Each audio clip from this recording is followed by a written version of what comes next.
टोक तालुका हातकणंगले येथील श्री साई मंदिरात हातकणंगले विधानसभा मतदारसंघाचे आमदार दलित मित्र डॉक्टर अशोकराव माने आणि रेखाताई अशोकराव माने यांच्या हस्ते श्री साई चरणी पूजा व अभिषेक घालण्यात आला।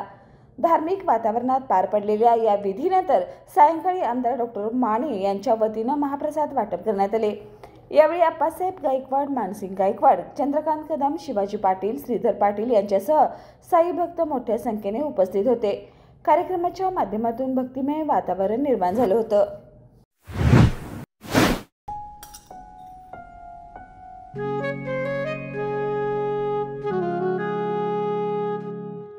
बाबा, आज येताना बासुंदी घेऊन या ना।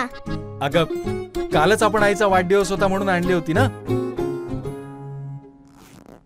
ऐकलं, गोकुळची बासुंदी पुन्हा खावीशी वाटतेय। खरं सांगू, मलाही खावीशी वाटतेय। पुन्हा पुन्हा खावीशी वाटणारी गोकुळ बासुंदी।